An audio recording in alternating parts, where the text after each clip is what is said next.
Bismillahirrahmanirrahim. Astaghfirullahalazim allazi la ilaha illa huwa. Astaghfirullahalazim allazi la ilaha illa huwa.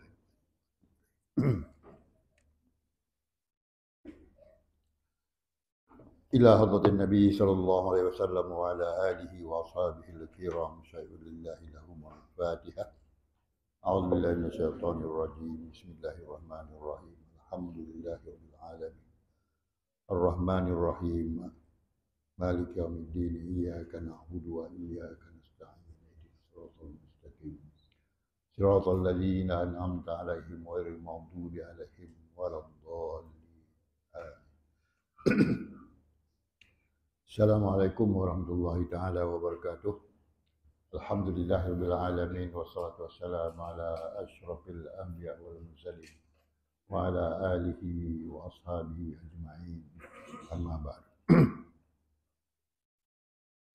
Yang dihormati pengurusi Surau Saniyah Tuan Haji Abdul Razak, juga yang dihormati Tuan Imam, Tuan Hidal, Tuan Syah, ahli-ahli jawatan kuasa surau, tuan-tuan dan puan-puan yang dirahmati Allah.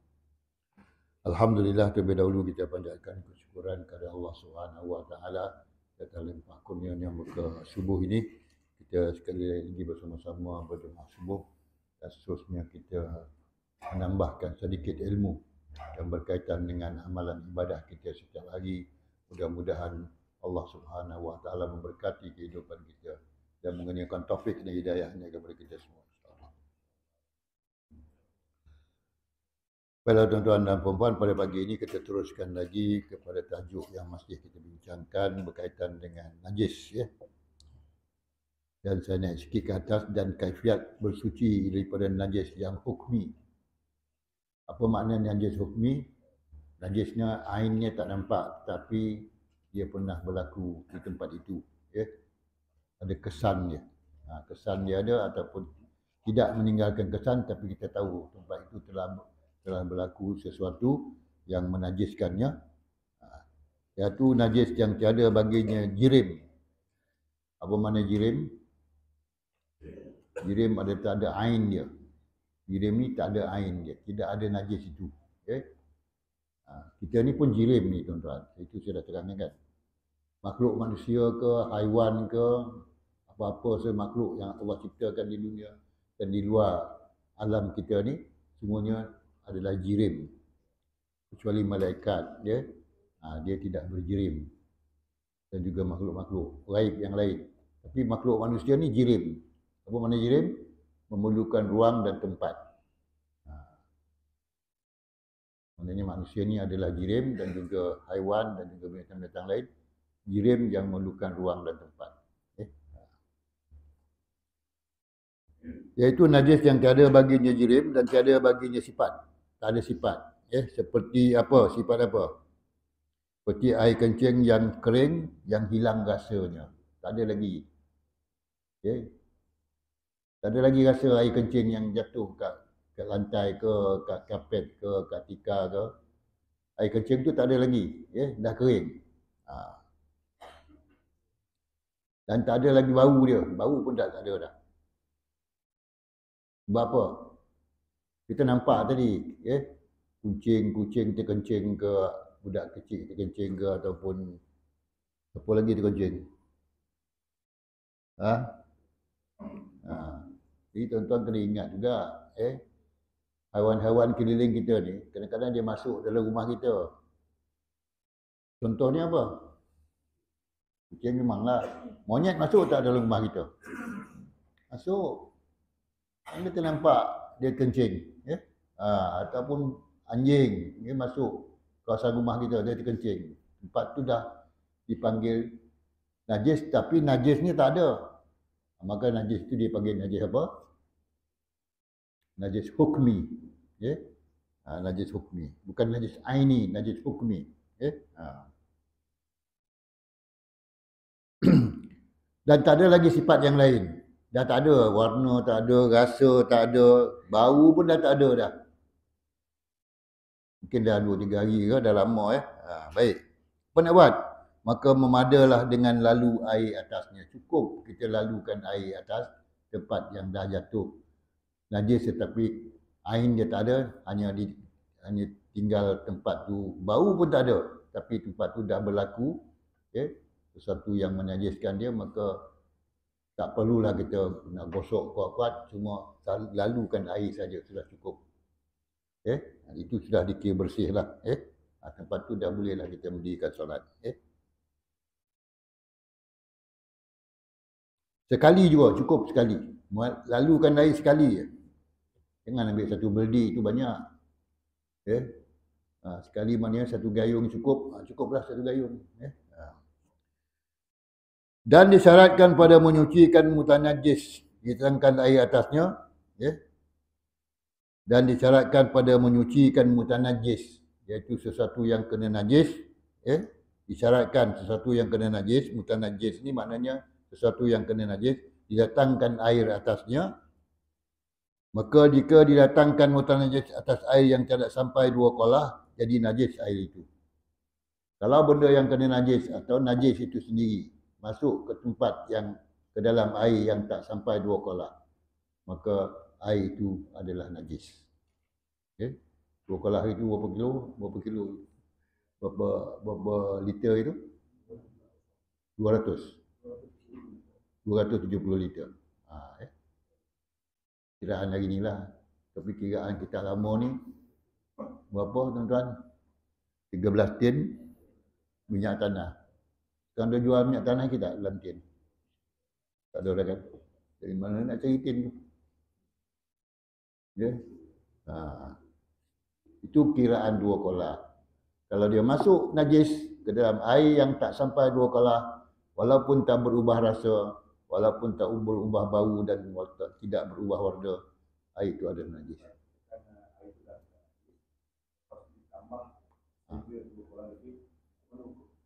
Ini ada bawah ni. Sekejap lagi. Ini depan sangat ni. Maka jika didatangkan itu air atas air tidak sampai 2 kolah, jadi najis air itu pula. Dan jika tiada berubahnya sekalipun tak berubah, najis masuk dalam air tak sampai 2 kolah, maka hukum air itu adalah najis.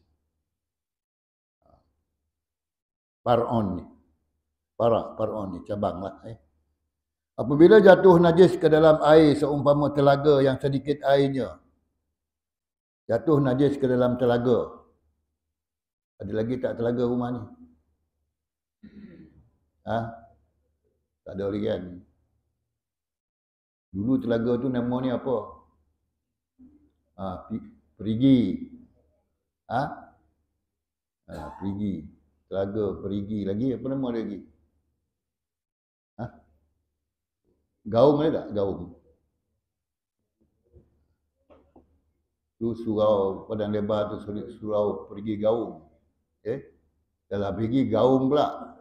Besar lagi pada perigi tu. Apabila jatuh najis ke dalam air seumpama telaga yang sedikit airnya, disucikan airnya dan telaganya itu dengan cara disebokkan airnya supaya jadi airnya 2 kolah. Disucikan air itu, jangan dibuang air itu, disebokkan tu jangan dibuang, ditimba. Cebok tu ditimba air tersebut, jangan ditimba supaya jadi airnya 2 kolah atau dengan ditambahkan atasnya hingga jadi 2 kolah. Jangan ditimba air itu supaya jadi dia 2 kolah. Jadi airnya 2 kolah atau dengan ditambahkan atasnya hingga jadi 2 kolah. Ditimba kalau air itu banyak, janganlah ditimba. Dikurangkan air itu, maka dia akan jadi najis. Air itu lebih daripada 2 kolah. Masuk najis, kita pun kurangkan air dia, maka air itu kurang daripada 2 kolah, maka dengan sendirinya air itu menjadi najis. Dan kalau air itu kurang daripada 2 kolah, maka kita tambah air. Tambah macam mana? Masukkan air lagi, dan dia jadi 2 kolah. Tambahkan air atasnya, hingga jadi 2 kolah. Hingga dia jadi 2 kolah. Maka kalau dia dah jadi 2 kolah, maka dengan sendirinya air itu tidaklah jadi najis. Sebab dia dah lebih daripada 2 kolah. Jadi apa caranya kita nak berhadapan dengan najis yang masuk ke dalam air ni? Kalau dia kurang daripada 2 kolah, tambah jadi 2 kolah. Kalau dia lebih 2 kolah, jangan dikurangkan dia. Maka cukuplah. Okay? Cukup apa? Cukup meyakinkan kita bahawa air itu tidaklah air yang dikatakan air najis, sebab dia ada dalam kedudukan 2 kolah. Kalau kurang 2 kolah kita tambah. Kalau sedikit, kalau lebih daripada 2 kolah jangan kurangkan, supaya dia tetap air itu bersih.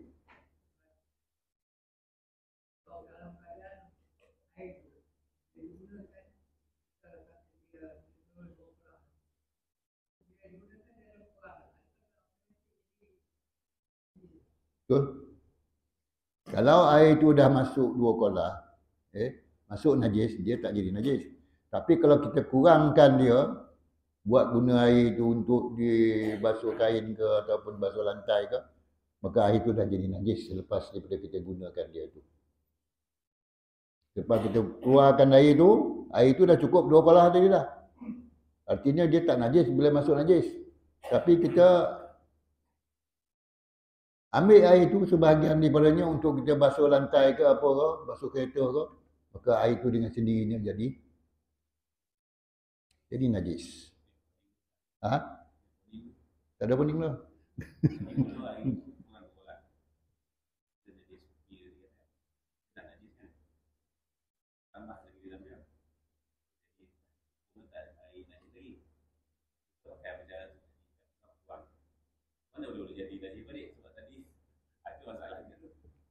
Sebab dia dah, kita bergantung kepada ukuran dia. Ukuran dia 2 kolah. Tak najis. Kurangkan, jadi najis balik. Kalau macam tu kena jaga lah air tu. Kena jaga air tu. Itu dia katakan kita faqih, mana kita faham hukum. Itu orang yang faqih. Orang yang faqih dia tahu air ni lebih 2 kolah. Bila masuk najis, air itu tak jadi najis.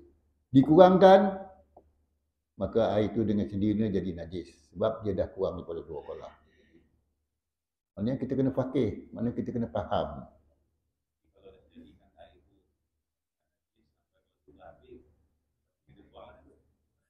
Kalau dah jadi najis, tak boleh guna lah.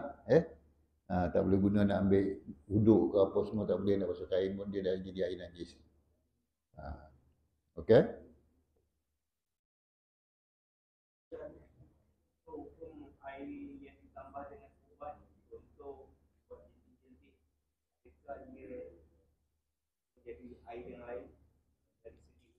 Air ubat jentik-jentik kepada air yang air yang apa? Air yang mutlak. Dia tak bertukar hukum air itu. Air itu tetap dihukumkan air mutlak. Walaupun dimasukkan ubat, masukkan klorin dan sebagainya, dia tetap air mutlak. Kalau kita tak kalau kita tak tambah dengan ubat-ubat tu, dia tetap air mutlak. Tapi bila kita tambah, dia juga adalah air mutlak. Macam kita gunakan air sekarang lah. Air yang dibubur ubat. Hari ni air yang kita guna, air pipe yang kita guna hari ni, ada ubat kan? Boleh tak ambil air wuduk? Boleh wuduk kan? Boleh, sebab dia bukannya macam kita tambah Milo ke, kita tambah sirap ke, kita tambah yang lain-lain, bahan-bahan lain. Tak, dia bukan. Dia ubat, mengubat air tersebut.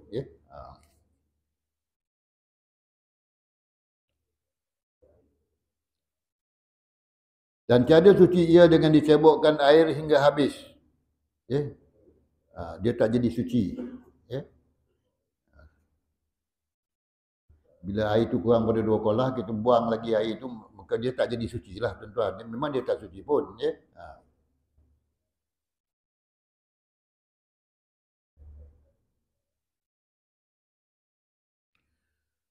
Adapun jika airnya itu banyak. Apa makna air banyak? Air banyak ni air apa? Lebih pada 2 kolah banyaklah. Ya. Adapun bila air itu banyak, jika air itu banyak dan berubah ia dengan najis, jadi suci ia melainkan dengan dihilangkan baunya. Bila air banyak masuk najis, maka ya, berubah dia. Air banyak masuk najis, berubah dia. Apa yang berubah? 3 sifat dia. Apa sifat dia? Bau, rasa, warna. Berubah air itu. Walaupun air banyak. Apa nak buat? Hendaklah dihilang. Melainkan dengan dihilangkan baunya, hilangkan baunya. Dengan ditambahkan air atasnya. Kalau banyak tu air, mana kira air banyak lebih pada kolah, masuk najis, maka ada bau, ada rasa dan ada warna yang berubah, maka tambah lagi air. Bila kita tambah lagi air, maka bau dan rasa dan warna itu hilang. Maka air itu tidak najis. Dia jadi najis sebab berubah bau, rasa dan warna. Jadi nak hilangkan hukum air itu sebagai air yang najis, maka ditambahkan air lagi.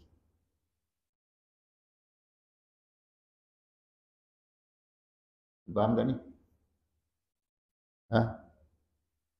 Boleh.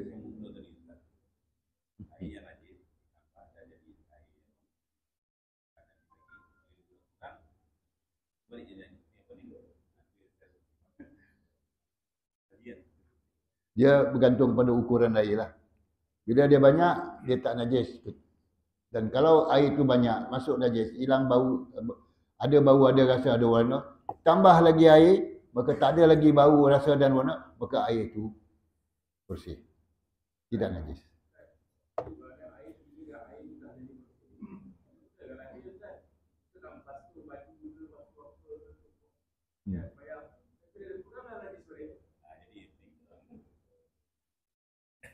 Kita guna dia masa dia dalam keadaan dia dah bersih kan? Dia dah bersih.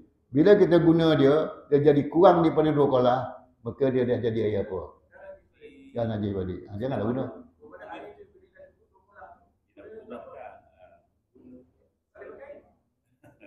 Dia dah cukup 2 kolah, masuk najis. Betul? Dia tak jadi najis. Tapi kalau kita kurangkan dia, maka dia jadi najis.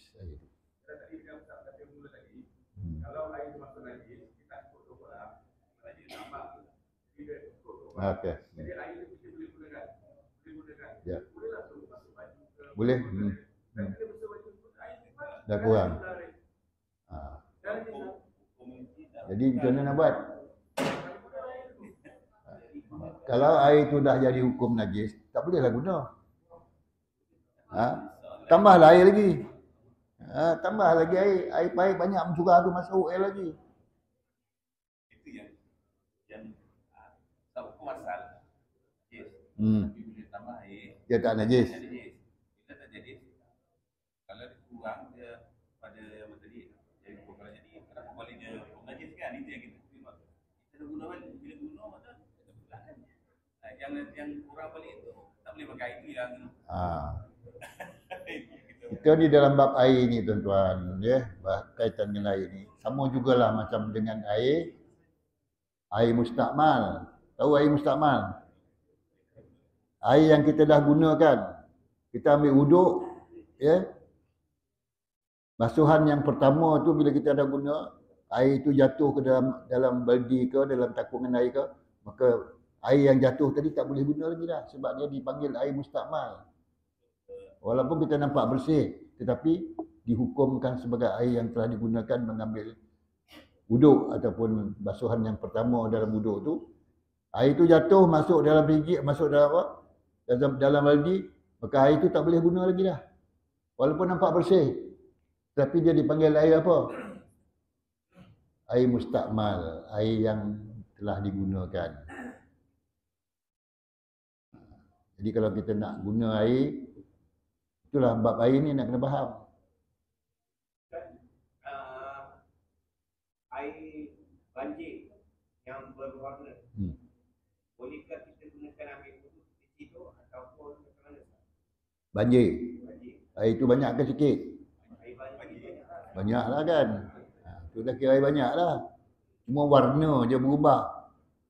Itu soalan Ustaz. Dia banyak kan. Saya ambil lah juga baldi. Dah sikit kan. Apa hukum air ni? Kita ambil air yang banyak tadi, masuk dalam baldi, maknanya air itu daripada air yang banyak.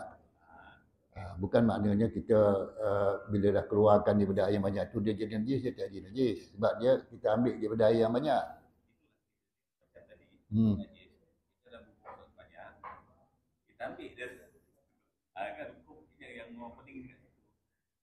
Jadi Dia apa nak buat? kalau kita tadi Air yang banyak, bila kita dah gunakan, maka dia jadi sikit. Masa dia banyak, dia tak najis. Bila dia dikurang daripada 2 kolah, dia jadi najis. Nak gunakan lagi. jadi macam tu, kita buat air yang pertama tadi. Itu yang maksud kita. Itu yang ada kira sikit. Asal dia ada najis. Biasa. Dia kena bersih najis tu lah semua. Pasal kalau dia daripada najis, dia tambah dia tak najis. Bila pakai balik kurang balik pada tu, dia jadi balik yang itu yang kita. Pasal apa air tu dah kurang pada 2 kolah? Jadi apa tujuan kita tambah dia biar dia jadi tak najis? Itu soalan Kita nak guna. Kita nak guna, lepas kita guna pula dia kurang pula pada 2 kolah. Tambahlah banyak-banyak sikit. Ya. Macam air mustakmal tadi kan. Kita ambil semayang kita tak ada atas kan. Kita tambah. Boleh pakai apa Ustaz? Air mustakmal. Air mustakmal tak boleh pakai. Walaupun kita tambah. Beza tak? Sebab dia dah mustakmal. Kita campur pun dengan air lain, dia tetap juga mustakmal. Boleh? Najis tu. Kalau air yang ada najis. Ya, tadi ada hukmi Ustaz kan. Tambah air boleh pakai. Untuk berwudu kan. Itu yang ada konflik sikit. Bila dah kurang, tak boleh dah pakai. Itu tadi macam air mustakmal gitu. Kamu senang ya? Kolam kan. Supaya banyak kan. Itu yang ada. Itu sebab masjid-masjid dia tak ada buat kolam kecil-kecil. Kan? Ya. Masjid mana ada kolam dia. Walaupun masjid yang kecil tapi kolam dia besar. Sebab bila kolam besar, air itu jadi banyak. Dan bila kita guna air itu, walaupun banyak kita guna, dia tidak kurang daripada 2 kolah. Maka air itu tetap air yang bersih. Nak mengekalkan kebersihan dia. Okay? Faham?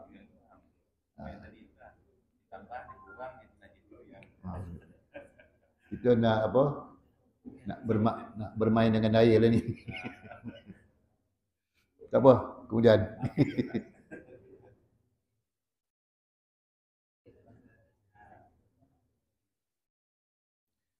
Maka jika najis itu anjing dan babi,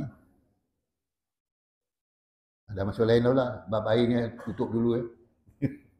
Jika najis itu anjing dan babi, dan anak salah satu daripada keduanya, mana anak anjing ke, anak babi ke, sama ada dengan yang najis juga, atau dengan yang suci, dan sama ada najis itu aini atau hukmi, maka kaifiat bersuci daripadanya hendaklah dihilangkan ainnya. Sama ada dengan yang najis juga dan atau dengan yang suci. Apa dengan yang najis dengan yang suci ini? Anjing, anak dia kambing. Kambing, anak dia anjing. Ada berlaku tak? Tak ada. Kalau nak cubalah. Ya. Satu kandang tu kita boleh kambing, boleh anjing. Tentu tak anak anjing tu, lahir dia anjing tu, anak dia kambing. Tetap najis. Ya. Walaupun anjing itu melahirkan anak kambing ataupun kambing itu melahirkan anak anjing, itu najis lah. Anjing itu melahirkan anak kambing, tetap najis. Dan sama ada najis itu aini atau hukmi. Kalau kedua-duanya anak kambing, anak anjing, anak dia kambing, ya. Sama ada dia kencing ke mana pun, walaupun najis hukmi, ya. maka kefiat bersucinya, cara bersucinya najis yang keluar daripada kambing tadi, yang daripada anak anjing tadi, najis hukmi, maka sucinya pertamanya hendaklah dihilangkan ainnya. Apa nak kena hilangkan dulu? Kalau dia ada ainnya, ada kencingnya tu nampak, hilangkan dulu. Ada taiknya tu nampak, hilangkan dulu. Hilangkan ainnya. Dan sifat ainnya. Apa sifat ainnya? Bau, rasa dan warna.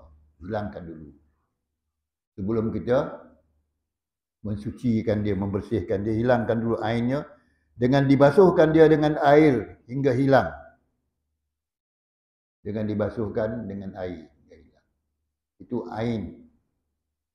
Kalau ada najis daripada anak anjing ke anak kambing ke, najis ada nampak, hilangkan najis tu dulu. Dan semua sifat, sifatnya iaitu bau, rasa dan warnanya kena hilang dulu. Lepas tu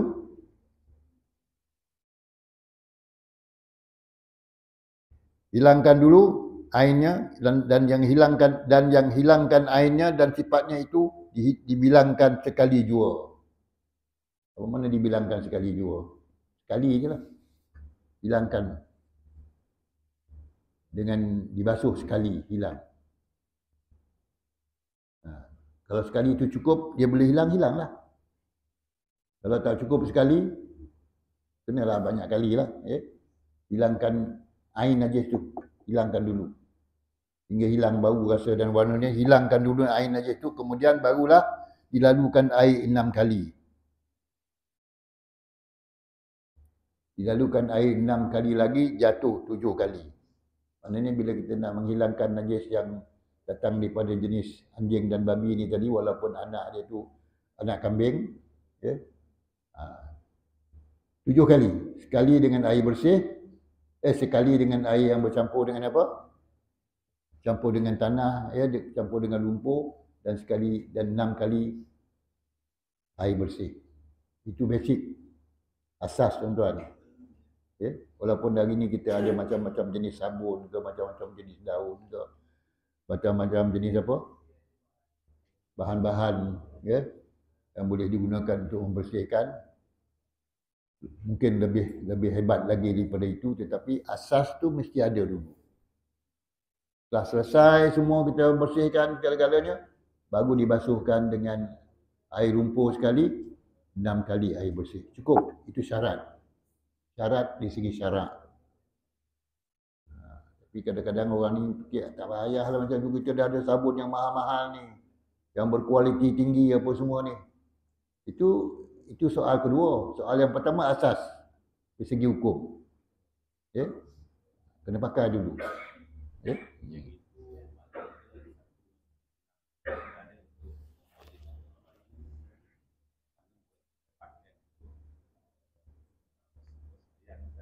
Betul? Tak semayang boleh pakai? Iyalah. Najis ni apa? Yalah, najis ni apa?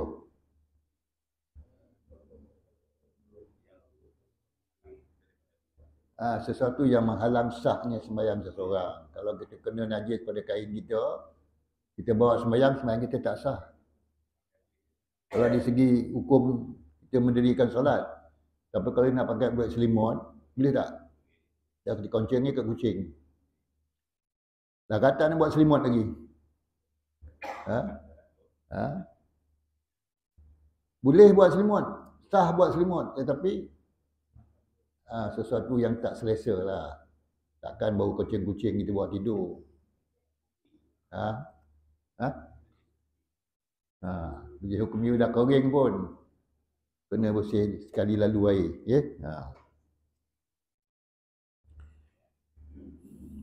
Lagi jadi 7 kali lah. Sekali air yang campur dengan lumpur, 6 kali air yang bersih. Mana nak dulukan? Air basuh lumpur ke air bersih dulu? Tentulah air lumpur dulu, barulah air yang 6 kali air bersih.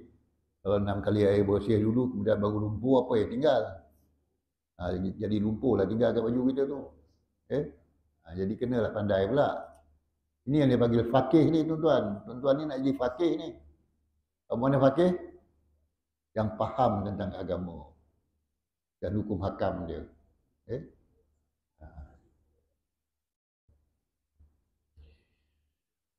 Lagi 7 kali dibasuh dengan apa? Ditaruh tanah yang suci yang tiada dipakaikan dia pada tayamum. Jangan ambil tanah yang digunakan untuk tayamum, untuk kita basuh najis mughaladzah yang sekali dengan air lumpur tadi, ataupun dari tanah yang suci tadi, kita ambil dari tanah yang dah telah digunakan untuk bertayamum, itu tidak sah. Itu tak boleh. Tanah yang dah digunakan bertayamum, kita pergi basuh air apa? Kita pergi basuh najis yang mughaladzah tadi, ambil tanah yang telah digunakan untuk bertayamum, itu tidak sah. Maksudnya tak bersih juga. Kaedah kita menyucikan najis mughaladzah tadi, tuan-tuan.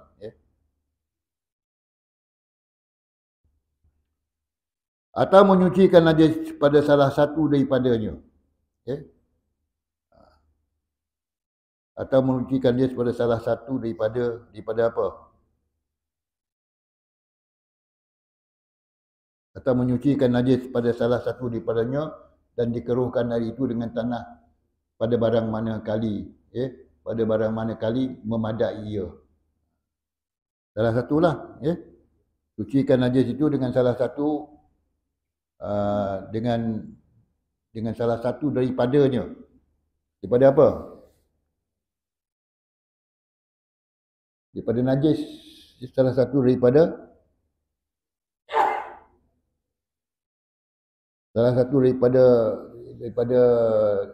air ataupun tanah tadi. Salah satu daripada air dan tanah tadi. Maknanya bila kita nak gunakan air dan tanah, mesti bersekali lah. Jangan ambil tanah je, air tak guna, ambil air je, tanah tak guna. Itu pun tak boleh. Dan dikeruhkan air itu dengan tanah pada barang mana kali memadai ia. Ataupun air yang ada tu dikeruhkan dengan tanah. Walaupun kita tak gunakan tanah yang sebenarnya, tapi air, ambil satu gayung air, masuk tanah, dikeruhkan pun boleh kita gunakan untuk membasuh ataupun menyucikan najis yang mughaladzah.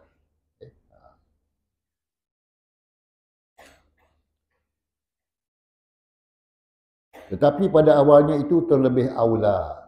Maksudnya pada awalnya itu terlebih aula. Apa yang terlebih aula dulu? Air yang dicampurkan dengan tanah itu lebih aula. Lebih diutamakan. Bila kita membersihkan najis mughaladzah itu, gunakan tanah dulu, itu lebih aula daripada gunakan 7 kali air bersih. Cara kaedah yang disebutkan di sini. Ataupun kaedah sebenarnya kaifiat kita membersihkan itu, yang lebih aula gunakan tanah dulu, lepas tu gunakan air. Baik, ada soalan tuan? Tak ada ya? Habis dah. Sakat dulu dah 7 apa? Dah masuk syuruk dah kan? Syuruk pukul apa? 7.20. Sakat itulah dulu pada pagi ini. Mudah-mudahan kita sebanyak sedikit kita membuka minda kita pada pagi ini. Elok-elok lolap-lolap tidur tu, atau buka sikit mata dah. Bila bincang bab-bab ni. Dekat itu dulu, mudah-mudahan Allah SWT memberkati kehidupan kita dan menggunakan taufik dan hidayah pada kita. Bismillahirrahmanirrahim. Alhamdulillahirabbil alamin. Wassalatu wassalamu ala asyrafil anbiya wal mursalin wa ala alihi wa ashabihi ajma'in. Allahumma rzuqna ya rabbi fahman nabiyyin hifdzal mursalin. Ilham malaikatil muqarrabin fi afatin ya arhamar rahimin. Rabbana atina min ladunka rahmah wa hayyi lana min amrina rasyada. Rabbana atina fid dunya hasanah wa fil akhirati hasanah wa qina adzabannar. Wa sallallahu ala sayyidina Muhammadin wa ala alihi washabihi ajma'in. Subhana rabbika rabbil izzati amma yasifun wa salamun alal mursalin. Walhamdulillahirabbil alamin. Taqabbalallahu minkum. Assalamualaikum warahmatullahi taala wabarakatuh.